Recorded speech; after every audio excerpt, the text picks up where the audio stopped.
subscribe the channel and press the bell icon for upcoming videos.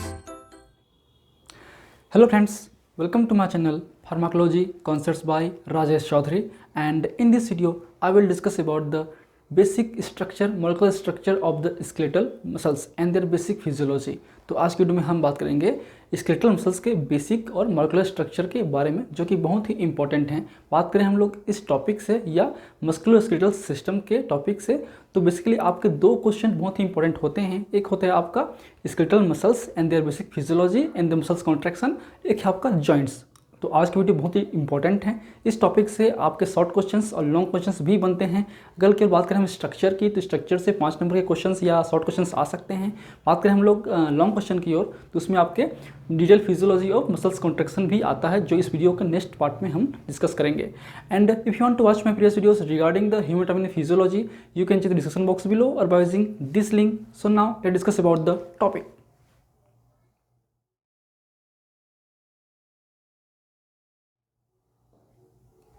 So skeletal muscles means ऐसे muscles जो हमारे skeletal system से जुड़े होते हैं, अटैच्ड होते हैं, खासकर बोन से, इसलिए हम इनको स्केलेटल मसल्स भी बोलते हैं। इसके अलावा इसको हम बोलते हैं वॉलेंट्री मसल्स, क्योंकि ये वॉलेंट्री फंक्शन काम करते हैं। मतलब हम इसको अपने कंट्रोल में रख सकते हैं। जैसे कि हमारा मूवमेंट है, हमारे हाथ का हिलाना है, पैर का हिलना है, दौड़ना है, ये हमारे कंट्रोल में होता है। इसलिए ये इनका जो फंक्शन है वो वॉलेंट्री होता है, वॉलेंट्री नेचर का होता है, इसलिए हम इसको वॉलेंट्री मसल्स भी बोलते हैं। एक और नाम है वो है आपका स्टेटेड मसल्स, क्योंकि इनमें स्टेटिन प्रोटीन्स या जो स्ट्रिप्स हैं वो बने होते हैं स्ट्रक्चर वाइज। जैसे कि देख सकते हैं ये आपका स्टेटेंट्स हैं, ये आपकी स्ट्रिप्स हैं। तो स्ट्रिप्स की होने की वजह से इसको हम स्टेटेड मसल्स भी बोलते हैं। तो ये बेसिक 3 नाम हैं आपके स्केलेटल मसल्स का। बात करते हैं इसके डिटेल मॉलिक्यूलर स्ट्रक्चर के बारे में।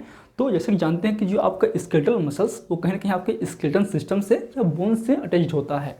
तो सपोज ये आपका जो बोन है, ठीक है, ये आपका बोन है, ठीक, ये जॉइंट्स हैं। तो दो बोन के बीच में जो जोड़ने वाले को हम बोलते हैं ligaments. Means ligaments are the connecting between the two bones के बीच में लिगामेंट्स होते हैं। और आपके बोन और मसल्स को जॉइन करने वाले को बोलते हैं हम लोग tendon are the connecting tissues which attached to the bone and muscles, ठीक है। और ये है आपका, इसलिए हम इसको बोलते हैं स्केलेटल मसल्स, क्योंकि आपके बोन से अटैच्ड होता है। तो जो बेसिक स्ट्रक्चर है ये आपका complete structure of the skeletal muscles. जैसे कि हम देख सकते हैं कि आपका टेंडन है जो कि बोन से अटैच होता है और आपके मसल्स को जोड़े रखता है, ठीक है। जो आउटर लेयर है इस मसल्स का, उसको बोलते हैं हम लोग इपीमाइसियम। माइसियम आपका नाम है। अब बात करें हम लोग लेयर की, तो अपर लेयर को हम बोलते हैं ईपी, जो मिडल लेयर है उसको बोलते हैं पेरी, और जो इनर लेयर उसको बोलते हैं इंडो, इसलिए इसको इपीमाइसियम।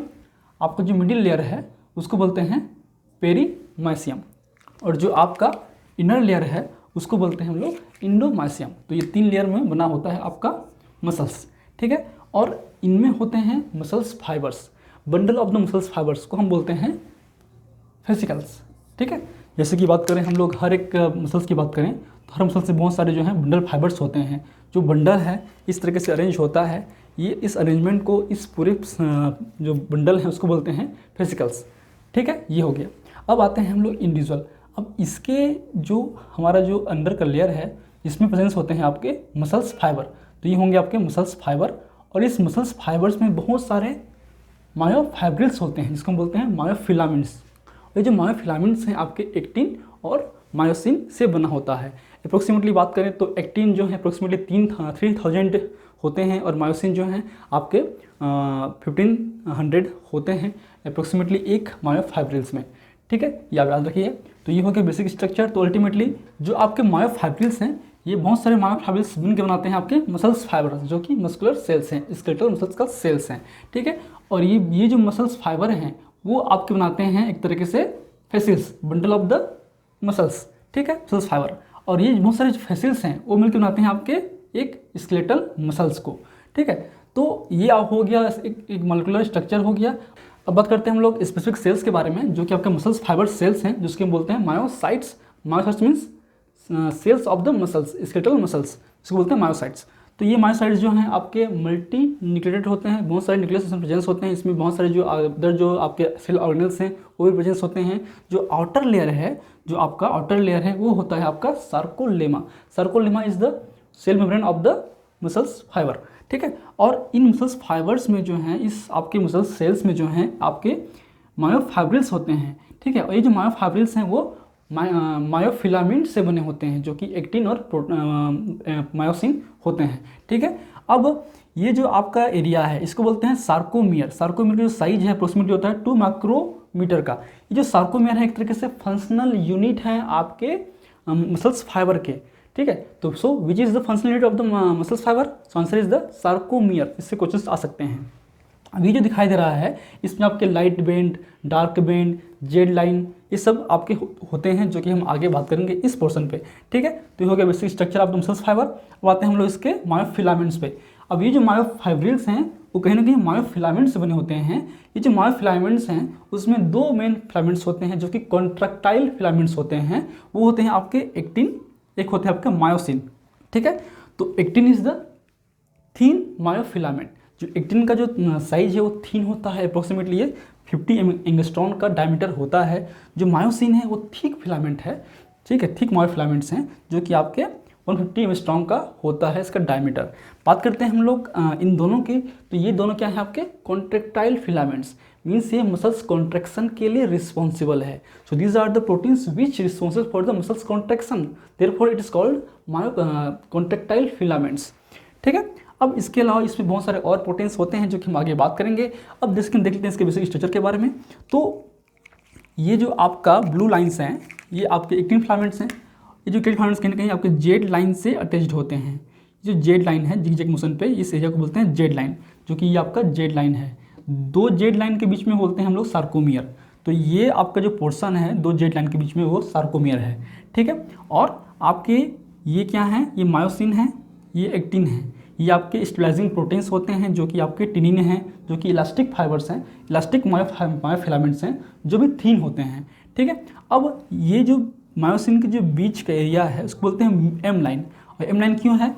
क्योंकि ये जो आपके बात करें हम लोग मायोसिन फिलामेंट्स की, मायोसिन प्रोटीन्स की, तो एक तरीके से इसमें 2 हेवी चेन्स होते हैं, लाइट चेन्स होते हैं। तो ये जो टेल एरिया है, tail area, hinge area, head area, तो ये टेल एरिया की ओर जाता है आपका। तो जहाँ से टेल एरिया शुरू होता है उसके बीच से हम बोलते हैं एम लाइन, ठीक है। और A band is the dark band, ठीक है। तो जहाँ पे एक्टिन, मायोसिन और एक्टिन, तो जहाँ पे एक्टिन मायोसिन दोनों प्रेजेंस होते हैं और वो एक तरीके से डार्क बैंड बनाते हैं, उस एरिया को बोलते हैं हम लोग ए बैंड, ठीक है। और जहाँ पे मायोसिन नहीं होते, आपके एक्टिन से एक्टिन तक जहाँ पे जेड लाइन भी प्रेजेंस होते हैं, ठीक है, इस एरिया को बोलते हैं हम लोग आई बैंड, ठीक है। ये आपका आई बैंड है। और ये आपका हाफ आई है, ये हाफ आई है, ये पूरा हो गया आपका आई बैंड, ठीक है। ये हो गया ए बैंड, ये हो गया आई बैंड, ये हो गया जेड लाइन। अब जो ए एरिया है आपका 2 एक्टिन के बीच में जहाँ पे मायोसिन की प्रेजेंस हो, ठीक है, जहाँ पे एक्टिन ना हो पर मायोसिन हो, उस एरिया को बोलते हैं हम लोग एच लाइन या एच बैंड, ठीक है। तो बात करें हम लोग डार्क और लाइट की, तो आपका जो आई बैंड है वो लाइट बैंड है क्योंकि इसमें एक्टिन ही होते हैं, मायोसिन प्रेजेंस नहीं होते, ठीक। और बात करें हम ए बैंड की, ए बैंड को बोलते हैं डार्क बैंड क्योंकि इसमें एक्टिन और मायोसिन दोनों प्रेजेंस होते हैं। और जो एच लाइन है उसमें केवल मायोसिन्स होते हैं और एक तरीके से थोड़ा सा लाइट होता है, ठीक है। अब बात करते हैं हम लोग इनके बेसिक पॉइंट्स के बारे में। तो सार्कोमियर, 2 जेड लाइन के बीच के एरिया को बोलते हैं sarcomere, that is a functional unit of the muscles fibre. Actin और मायोसिन दोनों ही क्या हैं, कॉन्ट्रैक्टाइल प्रोटीन्स हैं जो कि मसल्स के कॉन्ट्रैक्शन में हेल्प करते हैं, ठीक है। ये बहुत ही थीन होता है एक्टिन, साइज अप्रोक्सीमेटली होता है 50 एंगस्ट्रॉम, और जो अमाउंट है आपके एवरेज मसल्स में वो होते हैं 64 बिलियन, ठीक है। और जो मायोसिन है वो थिक मायोफिलामेंट हैं, ये आपके 150 एंगस्ट्रॉम डायमीटर का होता है और अप्रोक्सीमेटली ये होते हैं 16 बिलियन। तो अप्रोक्सीमेटली बात करें हम एवरेज के रूप में, तो एक मायोसिन फिलामेंट्स के चारों तरफ 6 या 4 से 6 एक्टिन फिलामेंट्स घिरे होते हैं इस तरीके से। सपोज़ ये आपका जो रेड वाला है वो आपके हैं मायोसिन, ठीक है। तो मायोसिन फिलामेंट्स के चारों ओर आपके बहुत सारे एक्टिन फिलामेंट बने होते हैं, ठीक है। सपोज ये आपका मायोसिन है, इसके चारों ओर जो है एक्टिन फिलामेंट्स घिरे होते हैं, ऐसा होता है इसका स्पेसिफिक स्ट्रक्चर। उसके बाद कुछ होते हैं रेगुलेटरी प्रोटीन। ये जो रेगुलेटरी प्रोटीन्स हैं वो आपके एक्टिन और मायोसिन के जो फंक्शंस हैं उनको रेगुलेट करते हैं। कहीं ना कहीं ये कॉन्ट्रैक्शन के फिजियोलॉजी में रेगुलेट करेंगे कि कॉन्ट्रैक्शन होना है या नहीं होना है। तो उनमें जो रेगुलेटरी प्रोटीन्स हैं उनमें होते हैं आपके ट्रोपोनिन एंड ट्रोपोमाइसिन। तो ट्रोपोनिन और tropomyosin are the regulatory protein of the muscles fibre, ठीक है, जो कि these are the inhibited by the calcium ion and activated by the potassium ion. तो कैल्शियम आयन के प्रेजेंस में इनकी जो फंक्शन है वो कम होती है और पोटेशियम आयन के प्रेजेंस में इनकी जो फंक्शन है वो बढ़ जाती है। अब इनकी जो बेसिक फंक्शंस है इसके नेक्स्ट वीडियो में हम बात करेंगे डिटेल में। फिर है आपका स्टेबलाइजिंग प्रोटीन्स, इसमें आपके टिटिन है, नेबुलिन है, डेस्मीन है और डिस्ट्रोफिन है। तो ये हो गया आपके रेगुलेटरी प्रोटीन्स, स्टेबलाइजिंग प्रोटीन जो कि स्टेबलाइज करता है इन सेल्स को। अब जब भी अब बात करते हैं हम लोग इसके बेसिक फिजियोलॉजी के बारे में, तो क्या होंगे बेसिक फिजियोलॉजी? मसल्स कॉन्ट्रैक्शन, उस कॉन्ट्रैक्शन से बेस पे ही जो आपका मसल्स का स्ट्रेंथ है, आपका मूवमेंट है, आपका लोकोमोशन है, आपका एक स्ट्रक्चर फ्रेमवर्क है, वो आपका बनाता है आपका मसल्स। तो कहीं ना कहीं जो आपका सिग्नल्स हैं वो आपके सेंट्रल नर्वस सिस्टम से जनरेट होगा, आपके मोटर न्यूरॉन्स के थ्रू आपका सिग्नल्स आपके मसल्स तक पहुंचेगा, ठीक है। तो आपका ये जो नर्वस सिस्टम्स हैं वो एक तरीके से सोमेटिक नर्वस सिस्टम्स का पार्ट है जो कि डायरेक्टली आपके स्पाइनल कॉर्ड से या सेंट्रल नर्वस सिस्टम से आपके मसल्स फाइबर्स तक जो न्यूरॉन्स हैं वो आते हैं और एक तरीके से इसको बोलते हैं मोटर न्यूरॉन्स, क्योंकि ये सिग्नल्स को कन्वे करते हैं आपके सेंट्रल नर्वस सिस्टम से इफेक्टर ऑर्गन की ओर। यहाँ पे इफेक्टर ऑर्गन क्या है? स्केलेटल मसल्स, ठीक है। तो ये जो आपके मसल्स फाइबर्स हैं इनमें जो नर्व सप्लाई होते हैं वो आपका ये एक्सॉन पार्ट है, ये आपके एक्सॉन टर्मिनल्स हैं, टर्मिनल बिटॉन्स हैं। तो इनके जंक्शंस मतलब आपके मसल्स और आपके न्यूरॉन्स के बीच के जंक्शंस को बोलते हैं मायोन्यूरल जंक्शंस या फिर न्यूरोमस्कुलर जंक्शंस। तो कहीं ना कहीं ये इस तरीके से दिखाई देता है, ठीक है। तो आपके जो न्यूरॉन्स हैं और मसल्स के बीच के जंक्शंस को बोलते हैं सिनैप्टिक जंक्शंस या न्यूरोमस्कुलर जंक्शंस या मायोन्यूरल जंक्शंस। ये बहुत इंपॉर्टेंट नाम है, आप इसको याद रखिए। और इन जो जंक्शंस हैं, ये जो न्यूरॉन्स हैं उसको बोलते हैं pre synaptic neurons. Means synaptic के जो पहले मतलब न्यूरॉन्स हैं उसको बोलते हैं प्री सिनैप्टिक न्यूरॉन्स। ये आपका पोस्ट सिनैप्टिक ऑर्गन या सेल्स जो कि आपके मसल्स हैं, ठीक है। तो इन मसल्स पे, इन टारगेट सेल्स पे टारगेट प्रोटीन्स होते हैं और आपके न्यूरॉन्स पे आपके सिग्नलिंग मॉलिक्यूल्स होते हैं जो कि हम बात कर चुके हैं आपके सेल कम्युनिकेशन वाले क्लास पे। उसको भी आप डिटेल में देखिए ताकि आपको समझ में आ सके किस तरीके से फिजियोलॉजी चलती है। बहुत ही इंपॉर्टेंट लेक्चर था, ठीक है। तो कहीं ना कहीं सिग्नल्स जो हैं इलेक्ट्रोकेमिकल फॉर्म में सिग्नल्स इंफॉर्मेशन कन्वे होता है हमारे न्यूरॉन्स से आपके मसल्स में। फिर मसल्स जो हैं एक्टिवेट होते हैं और एक्टिवेट होने से इनका जो मेन फंक्शंस हैं वो रेगुलेट होगा और क्या है वो है आपका मसल्स कॉन्ट्रैक्शन। तो कहीं की मसल्स इसमें कॉन्ट्रैक्ट करेंगे। अब एक कॉन्ट्रैक्ट कैसे होते हैं, जैसे कि बात करें हम लोग इन एक्टिन और मायोसिन फिलामेंट को, क्योंकि दोनों ही कॉन्ट्रैक्टाइल प्रोटीन है।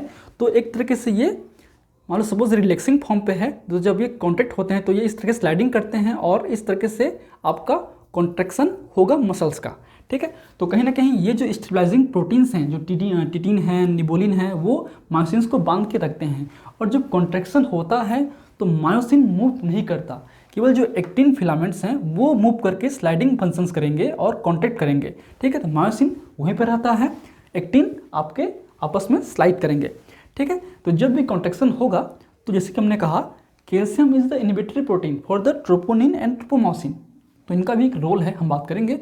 तो जैसे कि ये ट्रोपोनिन ट्रोपोमायोसिन जो है एक तरीके से इनको बांध के रखता है, इनको मूवमेंट होने नहीं देता, ठीक है। इस तरीके से ये आपका मायोसिन फिलामेंट्स हैं, ठीक है। ये क्या आपका मायोसिन फिलामेंट्स हैं जिसमें आपके मायोसिन प्रोटीन्स होते हैं, ठीक है। और ये जो मायोसिन प्रोटीन्स हैं आपके इस ट्रोपोनिन, ये क्या आपका ट्रोपोनिन, ये आपका एक्टिन फिलामेंट्स हैं। इस एक्टिन फिलामेंट्स से बहुत सारे एक्टिन प्रोटीन्स होते हैं जो कि 300 से 400 अमाउंट पे होते हैं।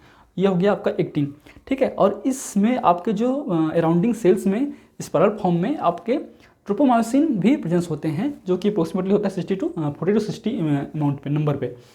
और इन्हीं पे जो है ट्रोपोनिन प्रोटीन प्रेजेंस होते हैं। ये जो ट्रोपोनिन प्रोटीन है इसके 3 सब यूनिट होते हैं। एक होता है आपका टी, सी और आई।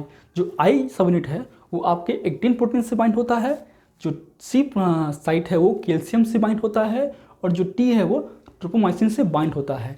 तो जब भी आपके सिग्नल्स मिलेंगे आपके सेल्स को, मसल्स को कॉन्ट्रैक्शन होने के लिए, तब आपके इस सेल्स में कैल्शियम कंसंट्रेशन बढ़ जाएगा। जब कैल्शियम कंसंट्रेशन बढ़ जाएगा तो वो जो कैल्शियम है इस ट्रोपोनिन के जो सी पार्ट है उस पर जाके बाइंडअप होगा। जब बाइंडअप होगा तब जो है एक तरीके से जो मायोसिन और एक्टिन जो आपस में जुड़े हुए हैं वो टूट जाएंगे, वो उनका जो जॉइंट है वो निकल जाएगा और एक तरीके से एक्टिन और मायोसिन के बीच में कोई कनेक्शन नहीं होगा, तब वो इजीली स्लाइड कर सकते हैं आपका एक्टिन फिलामेंट। तो उस कंडीशन में जो एक्टिन फिलामेंट्स हैं वो स्लाइडिंग करता है और आपका मसल्स कॉन्ट्रैक्ट होता है। अब ये जो आपके मायोसिन फिलामेंट्स में जो मायोसिन प्रोटीन्स हैं ये इस तरीके से होते हैं, जिनमें आपके टेल होते हैं। जो टेल एरिया है उसमें 2 हेवी चेन्स होते हैं। ये आपका हिंज है जहाँ पे जो हेड हैं वो निकलते हैं। ये आपका हेड एरिया है जिसमें आपके 4 लाइट चेन होते हैं। इसमें आपके एटीपी बाइंडिंग साइट्स होते हैं। इसमें आपके एक्टिन बाइंडिंग साइट्स होते हैं जो कि एक्टिन से बांधे रखता है आपको, आपके मायोसिन को। ठीक है, एटीपी क्यों? क्योंकि जो मसल्स का कॉन्ट्रैक्शन है, वॉलंटरी मूवमेंट है, उसमें कहीं ना कहीं एनर्जी की रिक्वायरमेंट होती है, तो इसलिए उसमें एटीपी बाइंडिंग साइट्स भी होते हैं। तो ये हो गया बेसिक्स आपके मायोसिन फिलामेंट्स का। तो जो आपका टेल एरिया है, जहाँ से टेल एरिया निकलता है दोनों तरफ अपोजिट डायरेक्शन पे, वो बनता है आपका एम लाइन। ठीक है, तो ये हो गया आपके basic structural and physiology of the skeletal muscles, जो कि बहुत ही इंपॉर्टेंट हैं। हम नेक्स्ट क्लास में हम बात करेंगे डिटेल में कि किस तरीके से सिग्नल्स कन्वे होगा आपके इस सेल्स तक और इस सेल्स किस तरीके से कांटेक्ट होगा। स्टेप बाय स्टेप जो फिजियोलॉजी है उसको हम कवर करेंगे, जो कि बहुत ही इंपॉर्टेंट लेक्चर होगा, उससे क्वेश्चंस आते हैं। इस टॉपिक की बात करें तो आपको कुछ पॉइंट आपको याद होना चाहिए जो कि ऑब्जेक्टिव में आ सकते हैं। जैसे कि बात करें 2 जेड लाइन के बीच में बोलते हैं हम लोग sarcomere. Sarcomere is the functional unit of the muscles fiber. Muscles fibers contain various types of protein, जिसमें आपके फर्स्ट हैं contractile proteins which responsible for the contraction of the muscles. This are the actin and myosin.